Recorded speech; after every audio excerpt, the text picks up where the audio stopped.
ये जो आपको निशान दिख रहा है, ये उस समय जो तोप चली थी और जो तोप से जो गोलाबारी की गई थी, वो उसी का ये निशान है। जगह जगह पे आपको ये निशान दिख रहा होगा, ये सब तोप की गोलियों के निशान हैं, आप देख सकते हैं।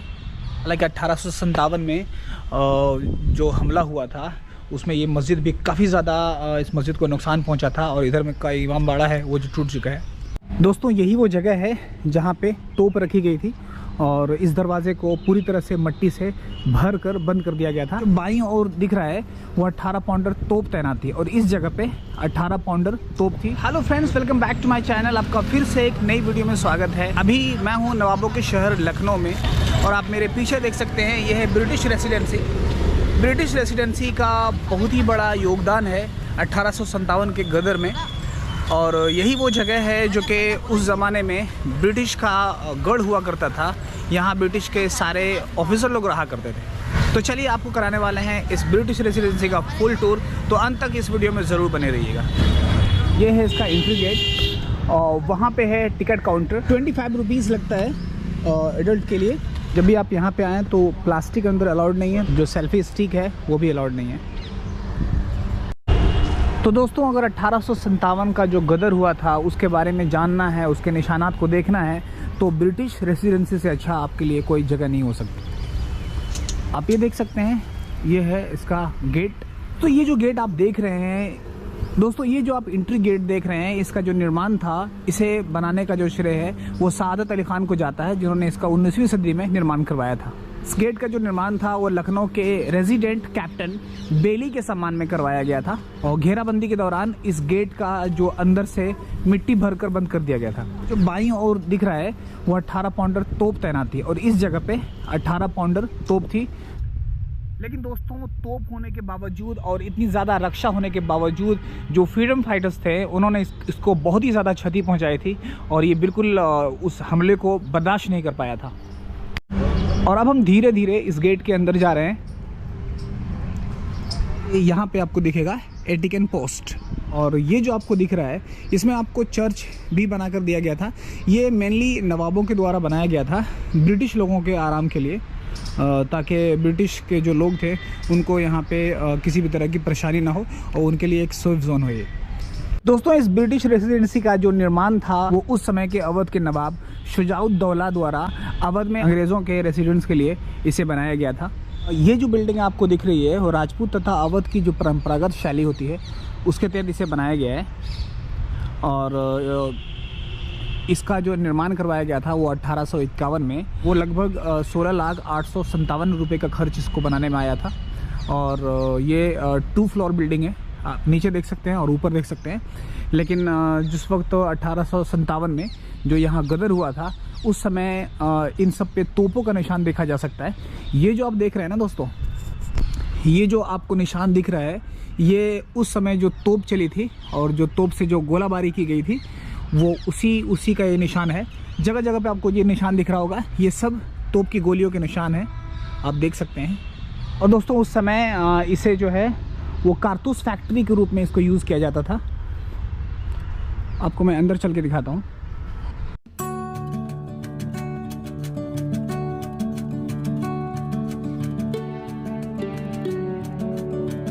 ये जो दिख रही है छत, ये उस समय इसके ऊपर छत हुआ करती थी, लेकिन ब्रिटिश ने इस छत को भी बारूद से उड़ा दिया था। उन्होंने ये दिखाने का प्रयास किया था कि अगर तुम हमसे लड़ोगे तो तुम्हारे देश का ही नुकसान होगा। ये आप देख सकते हैं, ऊपर से छत पूरी खाली हो चुकी है।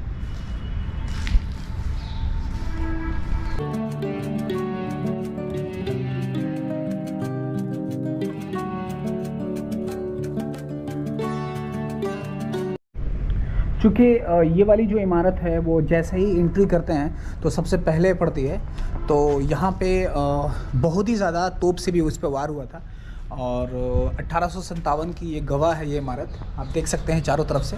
अगर आप इसकी दीवारों को देखेंगे तो ये लखोरी ईंट और चूना पत्थर से इसे बनाया गया है। लखोरी ईंट कहते हैं इसे।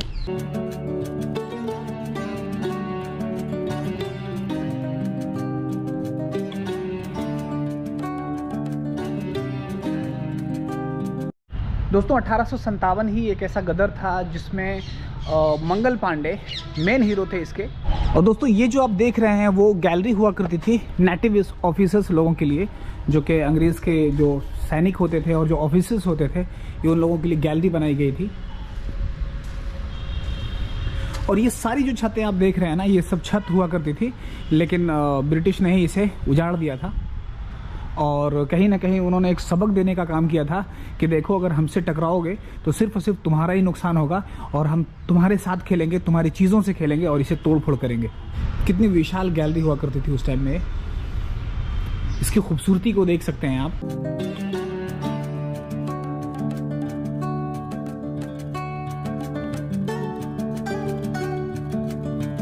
इस तरफ है वो मेन रोड।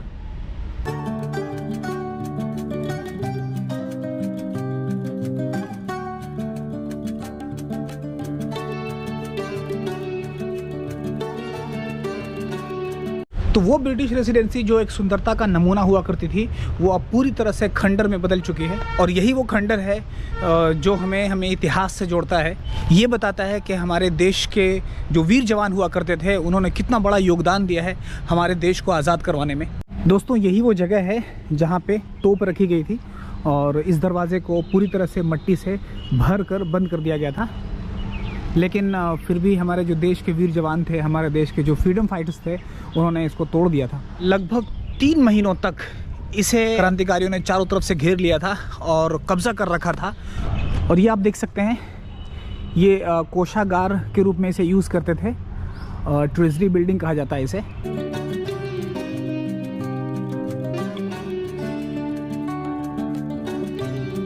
कितनी भव्य इमारत है, आप देख सकते हैं। अंदर चल के दिखाते हैं आपको। तो ये देख सकते हैं, ये रूम वगैरह हुआ करता था, और यहाँ पे ट्रेजरी थी, और मे बी ये गार्ड वगैरह के लिए रूम बनाया गया होगा। और इस तरफ से सीढ़ियाँ हैं जो आपको ऊपर लेकर जाती हैं, लेकिन अब जो सीढ़ी है वो पूरी तरह से ध्वस्त हो चुकी है। जितने भी नवाबों की बनाई हुई जो चीज़ें हैं ना, उनकी हाइट बहुत ही छोटी हुआ करती है। आप भूल भुलैया देखेंगे वहाँ भी और यहाँ भी, हर जगह पे ये जो दरवाजे हैं ना, वो पता नहीं क्यों बहुत ही नीचे हुआ करते हैं। झुक कर ही जाना पड़ेगा आपको, वरना चोट लग सकती है। ये आप देख सकते हैं, एक भी जगह पे छत बाकी नहीं है।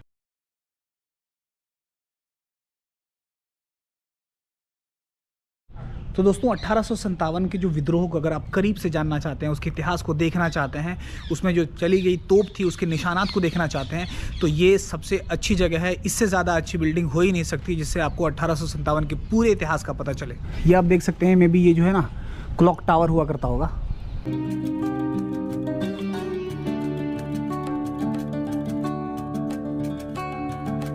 और दोस्तों इस तरफ आप देख सकते हैं, ये है डॉक्टर फेयर हाउस। ये उनके घर के नाम से जाना जाता है। ये जो डॉक्टर फेयर थे, वो 1857 में जो घेराबंदी हुई थी इसकी, ये उस समय रेसिडेंट के सर्जन हुआ करते थे। के अंदर में एक बेसमेंट भी बनाया गया था, जो 1857 के समय वो औरतों और बच्चों के एक सेफ हाउस के रूप में इसे यूज़ किया गया था। ये आप देख सकते हैं, ये है इसका बेसमेंट, ये इसका तहखाना है।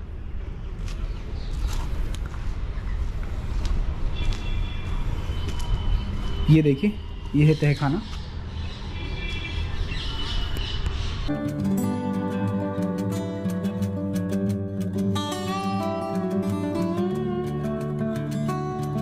इसकी उस समय जो 1857 में इसकी जो कमांड दी गई थी, वो सर हेनरी लॉरेंस को दी गई थी। यहीं पर 2 जुलाई को वो यहाँ लाए गए थे, और इसी जगह पे उनका इलाज किया गया था।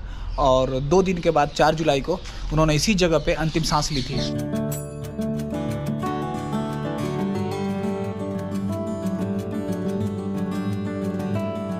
और दोस्तों ये जो इमारत आपको दिख रही है, वो कोई आम इमारत नहीं, ये मस्जिद है जो बादशाह नसीरुद्दीन हैदर के टाइम में बनाई गई थी।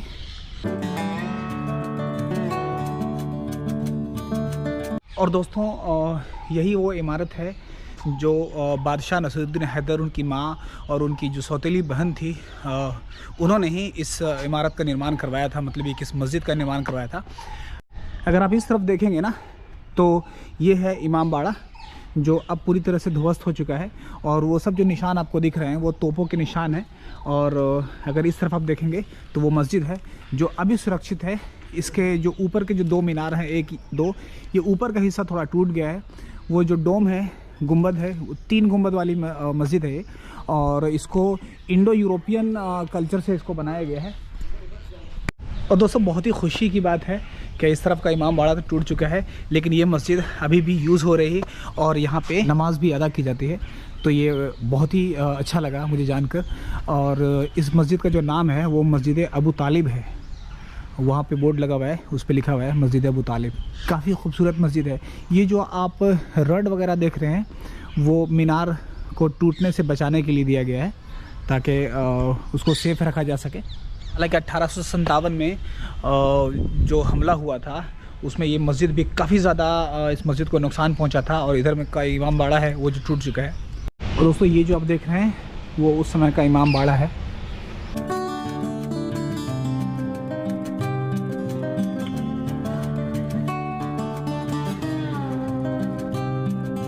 दोस्तों मेनली जो नवाब हुआ करते थे वो शिया मुस्लिम हुआ करते थे।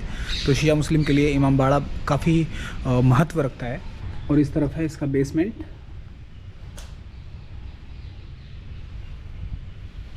ये जितनी भी इमारतें हैं यहाँ पे वो फर्स्ट सेकंड 2 फ्लोर्स की इमारतें बनाई गई हैं। इस तरफ आप देख सकते हैं।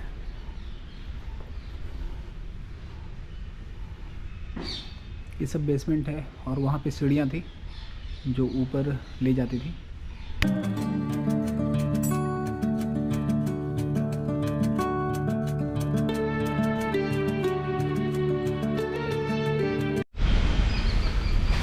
और ये है नीचे इमाम बाड़ा और इसके ऊपर मस्जिद है। और इस तरफ है कुआं जो में भी उस समय वज़ू के लिए यूज़ किया जाता होगा, वो पूरी तरह से भर चुका है। और इस तरफ है इसका एग्ज़िट और एंट्री। वहाँ भी एग्ज़िट है, डबल एग्ज़िट एंट्री है। और इस तरफ सीढ़ियाँ हैं जो में भी वज़ू के लिए बनाई गई होंगी। एक यहाँ पर भी कुआं है जो ये भी पूरी तरह से भर चुका है। ये जो कोठी आप देख रहे हैं मूल रूप से इसका जो निर्माण है वो नवाब आसिफुद्दौला ने करवाया था। ये जो कोठी है वो कभी मार्केट के रूप में रही थी और कभी कभी मतलब ये कि अलग अलग अंग्रेज़ के ऑफिसर ने इसे अपने अलग अलग कामों के लिए यूज़ किया। और बादशाह नसीरुद्दीन हैदर की जो यूरोपीय पत्नी थी जिनका नाम आलिया था पहले, बाद में उनका नाम विलायती बेगम रखा गया। और वो जो थी वो अंग्रेज़ ऑफिसर कैल्यूटन की जो थी वो पुत्री थी, मतलब उनकी बेटी थी।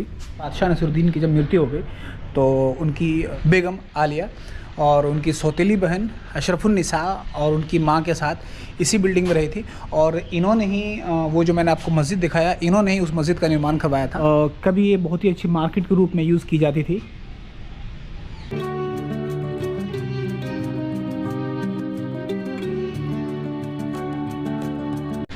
लेकिन उसी 1857 की यादगार ये सब छतें हैं जो आज उजड़ चुकी हैं। कभी ये खूबसूरती की मिसाल हुआ करती थी।